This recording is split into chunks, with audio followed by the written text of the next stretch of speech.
Assalamualaikum Mas Welder.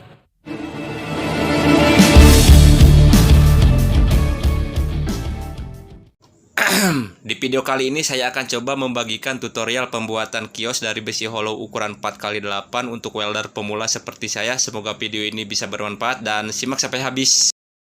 Langkah pertama setelah proses pemotongan, kita gabungkan kerangka. Ini saya bikin terlebih dahulu untuk kerangka utama bagian depan. Untuk cara pengelasannya seperti biasa, kita las cantum terlebih dahulu bagian sudut luar besi, lalu setelah itu kalibrasi, lalu setelah itu las cantum bagian sudut dalam besi. Setelah benar-benar pas atau center, kita las full dan langsung dibersihkan bekas pengelasannya supaya pengesetan selanjutnya tidak mengganggu. Atau kalau misalkan teman-teman maunya pengelasan semuanya terlebih dahulu, lalu setelah itu baru pembersihan bekas pengelasannya juga nggak apa-apa, sama aja. Lalu lanjut pengelasan ini namanya. Ini saya bilangnya angin-angin aja. Terus ini saya tarik 30 cm dari atas atau dari luar dan 30 cm lagi dari pinggir. Jadi ini kerangkanya membentuk huruf U kebalik ya, teman-teman, kurang lebih.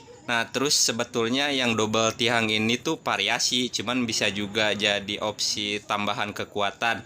Dan sebetulnya ini model kembali lagi sama selera masing-masing aja. Cara pengelasannya pun selalu sama ya teman-teman. Jadi dilas cantum terlebih dahulu, lalu kalibrasi, setelah pas las full dan langsung dibersihkan bekas pengelasannya. Dan untuk kerangka angin-angin atau double tiang ini kita pakai besi hollow ukuran 4x4. Ini supaya lebih kelihatan simple aja sih, atau ya ini hasil rundingan sama yang punya atau yang order. Dan kita lihat ini untuk hasil sementaranya seperti ini teman-teman. Jadi membentuk huruf U atau huruf N, ya bebas lah, itu terserah teman-teman aja. Dan kita lanjut untuk pengelasan palang kiri kanan atau penggabungan kerangka depan dan belakang. Dan sebelumnya saya sudah pasang kerangka bagian belakang, itu teman-teman bisa lihat yang nempel ke dinding. Itu cara pembuatannya sama aja sih, cuman sedikit agak beda model. Dan yang belakang itu saya bikin single aja, nggak double. Dan cara pembuatannya saya lewat aja supaya durasinya lebih cepat. Dan cara pemasangannya saya cuman pakai ramset atau Dynabolt di beberapa titik aja. Dan kita lihat ini untuk hasil sementaranya seperti ini ya teman-teman. Dan untuk tiang-tiangnya juga sudah saya kencangkan menggunakan Dynabolt. Dan selanjutnya kita las atau kita pasangkan palang-palang bagian tengah dari arah belakang ke depan. Dan untuk jarak antar palangnya itu teman-teman bisa disesuaikan aja sama ukurannya. Kalau saya ini dibagi 3 gawangan dan saya rasa cukup. Dan setelah itu kita lanjut untuk pemasangan palang dari arah kiri ke kanan atau arah samping. Dan ini saya cuman dibagi 2 aja ya teman-teman untuk palang yang ke arah sampingnya. Atau misalkan teman-teman nanti misalkan ini si atapnya itu mau dipakein apa, jadi teman-teman bisa lebih menyesuaikan. Dan cara pengelasannya tetap sama ya teman-teman, dilas cantum terlebih dahulu, lalu pengelasan full dan langsung dibersihkan bekas pengelasannya. Dan sebenarnya ini bisa langsung dirakit semuanya dari bawah ya teman-teman, cuman di bagian dinding belakang itu ada meteran listrik dan mau dipindahin terlebih dahulu. Jadi mau nggak mau caranya atau langkahnya seperti ini. Dan sebelum lanjut saya ucapkan terima kasih banget buat teman-teman yang udah dukung. Buat teman-teman yang baru bergabung bisa klik tombol subscribe di bawah agar channel ini bisa terus berkembang dan bisa terus memberikan video bermanfaat lainnya. Dan jangan lupa buat teman-teman selalu pakai safety equipment untuk pengelasan. Dan teman-teman gak harus selalu meniru cuplikan pengerjaan yang ada di video ini atau di video saya yang lainnya. Jadi teman-teman bisa lebih explore skill pengelasan maupun penggunaan power tool sendiri. Dan setelah itu kita lanjut untuk pemasangan topian kanopi ya teman-teman. Ini saya bilangnya topian aja. Dan untuk jaraknya ini saya kasih 40 cm dari bibir luar kerangka. Dan ini kita pakai besi hollow ukuran 5x10 karena memang kebetulan ada sisa pengerjaan unit lain. Atau misalkan teman-teman untuk topian ini mau pakai besi yang ukuran sama, misalkan 4x8 juga nggak apa-apa, nggak masalah. Itu mah tergantung kebutuhan sama selera aja. Untuk cara pengelasannya selalu sama ya teman-teman, dan memang di beberapa video ini ada yang saya buang atau saya lewat, dan saya pikir teman-teman pasti udah kebayang. Terus juga emang durasinya biar lebih cepat dan memorinya memang udah penuh. Dan kita lihat ini untuk hasil sementaranya seperti ini ya teman-teman. Ini untuk bagian angin-angin depan itu sudah saya kasih satu palang, jadi dibagi dua. Untuk topian bagian pinggir sama tiang angin bagian pinggir juga langkahnya sama aja ya teman-teman, cuman saya lewat, yaitu karena durasi biar lebih cepat sama intinya memorinya udah keburu penuh, tapi saya yakin teman-teman udah kebayang. Dan setelah itu kita lanjut untuk pemasangan daun pintu. Ini untuk pintu ya teman-teman.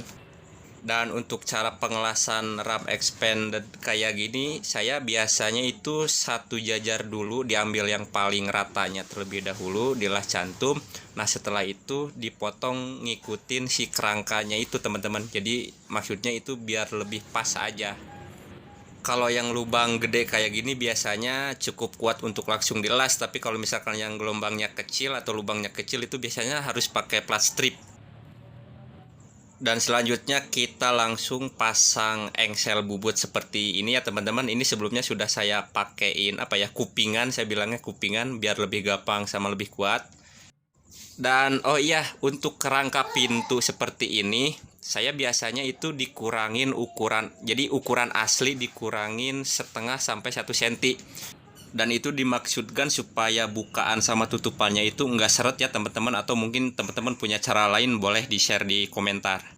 Dan kita lihat ini untuk hasil sementaranya seperti ini ya teman-teman, kurang lebih contohnya. Jadi kalau misalkan 1 cm itu kelonggarannya dibagi dua, kurang lebih jadi setengah cm atau 5 mili, dan saya rasa itu cukup aman. Dan kita lanjut untuk pemasangan seluruh kerangka ya teman-teman. Ini pakai bahan yang sama, pakai RAM expanded juga. Atau untuk variasi lain teman-teman juga bisa dipasangin atau dikombinasikan dengan kayu atau wood plank, dan itu tergantung selera aja sih. Dan kita lihat ini untuk hasil sementaranya seperti ini ya teman-teman. Di beberapa bagian juga udah saya dempul. Terus juga untuk bagian samping kiri pintu juga langkah sama cara pengerjaannya juga sama. Dan lalu kita lanjut untuk pemasangan lubang angin-angin bagian atas. Ini caranya sama aja sih teman-teman ya. Untuk cara pengelasannya sama cara pemotongannya, cuman ini beda bahan aja. Jadi ini kita pakai plat eser lubang 8 mili ya teman-teman, atau mungkin disebutnya plat grill. Ini sih sebetulnya lebih ke buat variasi aja ya teman-teman. Kalau misalkan mau pakai RAM yang sama juga nggak apa-apa, nggak masalah. Dan kita lihat ini untuk hasil sementaranya seperti ini ya teman-teman. Ini udah hampir jadi.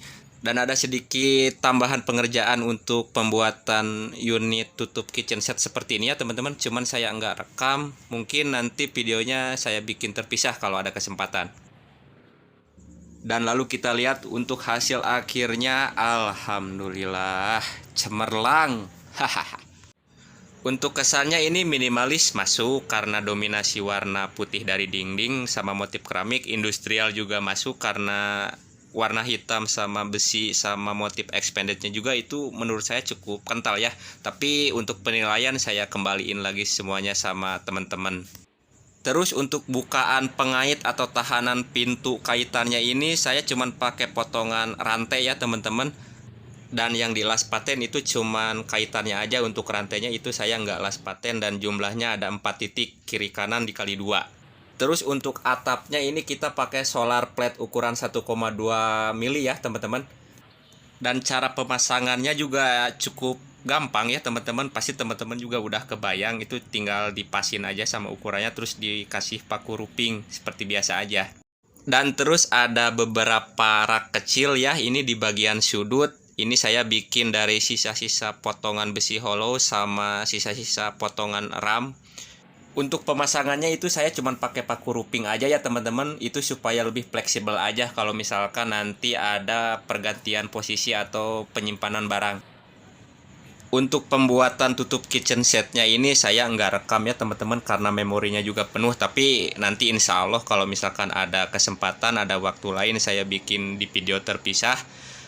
Dan terus apalagi ya, Dan oh iya, untuk sistem keamanan ini saya pakai slot model kayak gini ya teman-teman, di 4 titik. Ini slot yang udah langsung ada buat dudukan kunci gemboknya, dan saya rasa ini cukup kuat ya teman-teman.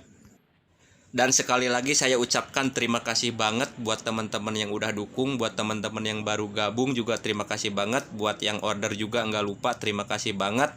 Mohon maaf atas segala kekurangannya. Sampai bertemu di video saya yang selanjutnya. Semoga video ini bisa bermanfaat dan wassalamualaikum.